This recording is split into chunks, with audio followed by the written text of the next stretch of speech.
KTN 오늘의 주요 뉴스입니다. 제20대 대한민국 대통령에 윤석열 국민의힘 후보가 당선됐습니다. 조 바이든 대통령은 9일 연방정부 차원에서 가상화폐 연구를 지시하는 행정명령에 서명했습니다. 중국이 이른바 전투 없는 승리를 위해 한국과 미국 간의 균열을 일으키려 한다는 경고가 나왔습니다. 미국이 러시아와 거래하는 중국 기업과 개인에 대한 2차 제재 가능성을 거론하자 중국은 즉각 반발하고 나섰습니다. 이상 오늘의 주요 소식 잠시 후 전해드립니다. 여러분 안녕하십니까? 3월 9일 수요일 KTN 뉴스 시작합니다. 제20대 대한민국 대통령에 윤석열 국민의힘 후보가 당선됐습니다. 더불어민주당 이재명 후보와는 매우 근소한 차이로 대통령에 당선된 것입니다. 이번 대선은 1위와 2위 후보 간의 표 격차가 가장 적은 선거로 기록됐습니다. 한국 대선 결과에 대한 해외 반응을 김상은 기자가 정리했습니다. 대한민국 현지 시각 10일 오전 4시 40분 국민의힘 윤석열 후보가 득표의 48.6%인 1,627만 표를 얻어 제20대 대한민국 대통령에 당선됐습니다. 개표 초반에는 더불어민주당의 이재명 후보가 앞서는 듯 보였지만 개표율이 50%가 넘어선 10일 오전 30분경 윤 후보의 역전 승리가 이어졌습니다. 윤 당선자는 당선이 확정된 뒤 서울 여의도 국회 도서관에서 오늘의 이 결과는 위대한 국민의 승리라며 승리를 축하했습니다. 이번 대선은 1위와 2위 후보의 격차가 역대 가장 적은 0.8%포인트로 양쪽 지지 대세가 팽팽했습니다.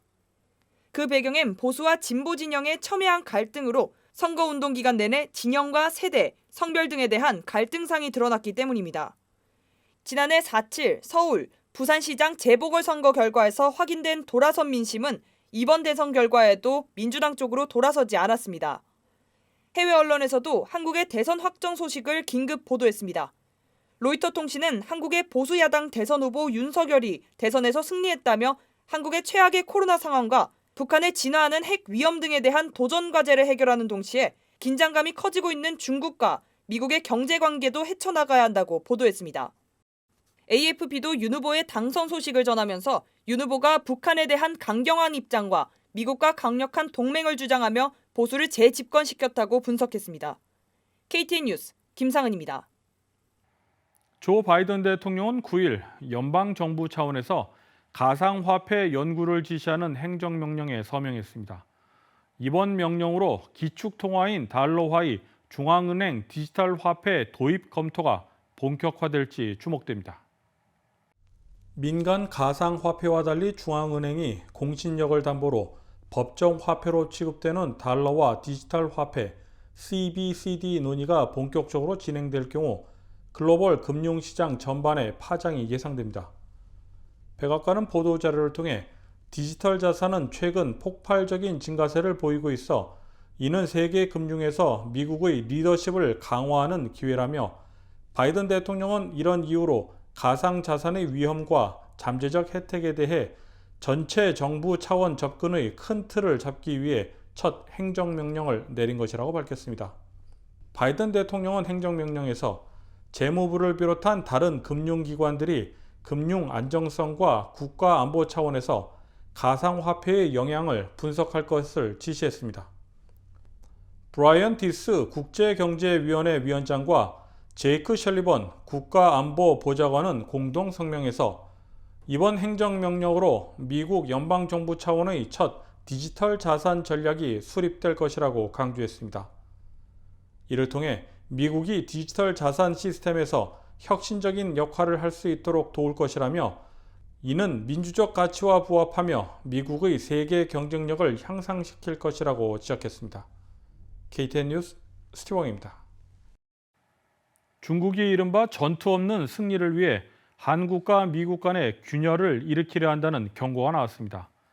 폴 러케머라 주한미군 사령관은 9일 하원 군사위원회 청문회에 참석해 미중 경쟁에 대한 한국의 입장을 묻는 질문에 한국의 직면한 도전은 그들의 경제적 파트너는 중국이고 안보 파트너는 미국이라는 점을 언급했습니다. 또한 러케머라 사령관은 중국과 북한을 거론하며 그들은 싸우지 않고 이기는 방법으로 미국과 한국 사이에 균열을 일으키려 한다고 강조했습니다. 그 예시로 지난 2017년 사드 사태를 거론하며 중국은 당시 한국에 경제적 압박을 가했다고 지적했습니다. 우크라이나 사태가 미국과 중국 대결로 확대되는 분위기입니다. 러시아에 대한 금수 조치를 취한 미국은 중국에 대해서도 견제구를 던졌습니다. 미국이 러시아와 거래하는 중국 기업과 개인에 대한 2차 제재 가능성을 거론한 것인데 중국은 즉각 반발하고 나섰습니다. 지나 레이몬드 연방 상무장관은 러시아의 반도체와 첨단 기술 수출을 금지한 제재에 동참하지 않은 중국 기업은 문을 닫게 될 수 있다고 말했습니다.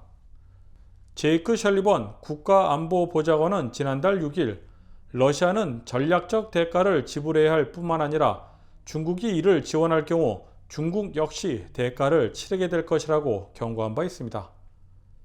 이 같은 기류에 대해 중국 정부는 중국 기업과 개인의 합법적 권익을 지키기 위해 필요한 모든 조치를 취할 것이라며 반발했습니다.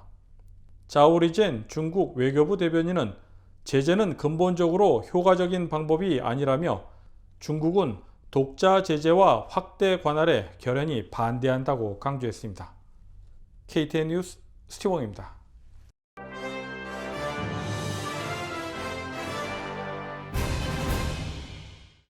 세계 최초로 돼지로부터 심장을 이식받은 57살 남성 데이비드 베넷이 8일 메릴랜드 대학병원에서 사망했습니다. 심장 이식 수술 2달 만에 사망한 것입니다.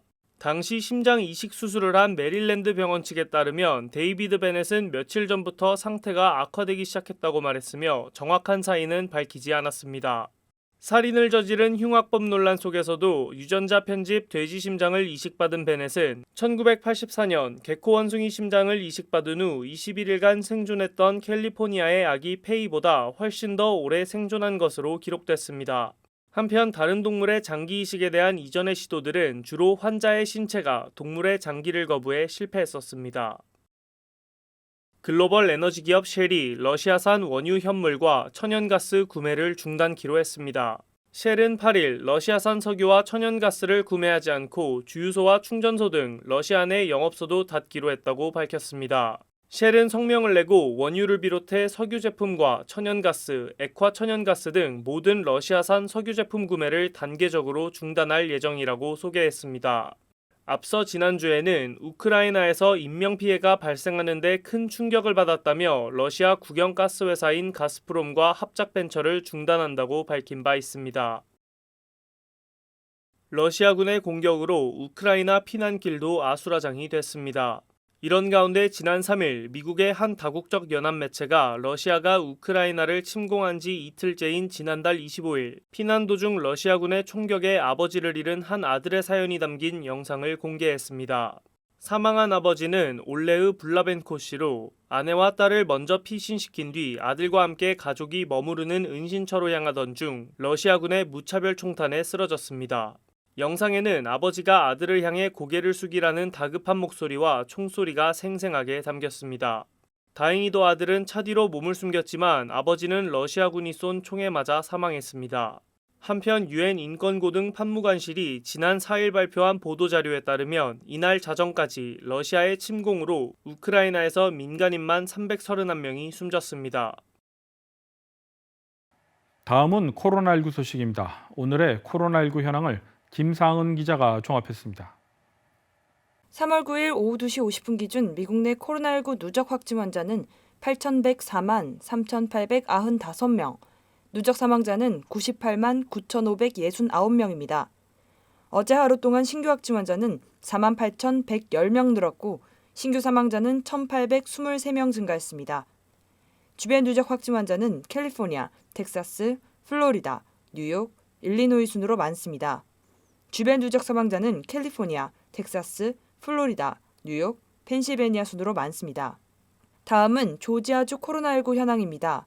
오늘의 조지아주 코로나19 현황은 집계되지 않았습니다. 이상 오늘의 코로나19 현황이었습니다. 이상으로 KTN 뉴스를 모두 마칩니다. 시청해주신 여러분 고맙습니다.